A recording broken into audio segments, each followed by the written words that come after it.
Look at the subject of marriage today, for example. Every time we talk marriage, they say marry your friend. That's not in the Bible.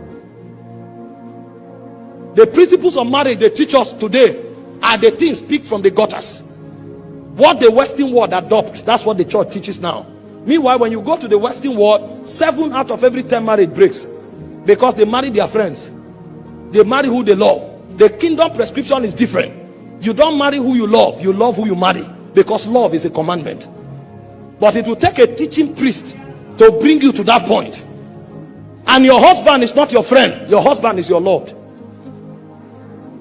Your wife is not your slave. Your wife is a co-heir with you. So when a man is dealing with his wife, he's dealing with his wife the way Christ deals with the church. He dies to bring his wife's reality out. And when a wife is dealing with the husband, like Sarah, she calls her husband Lord.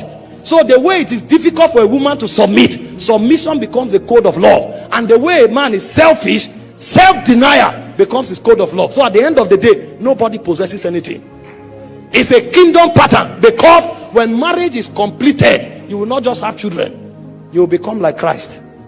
Because the goal of marriage is to deal with your flesh until you become like Christ. But what the world is teaching is how to coexist together. And so it becomes a mental charade, because there are no teaching priests. He said, as holy women, the same way Sarah called her husband Lord. He said, that is how you relate with your husband. And he said, concerning the man, for your prayer to be answered, deal with her with understanding as a weaker vessel. So the man is disadvantaged, the woman is disadvantaged if they choose to walk in the flesh. Because if the woman doesn't see the husband as Lord, she will never have a relationship with God. And if the man marginalizes the woman, his prayers will not be answered. Kingdom position.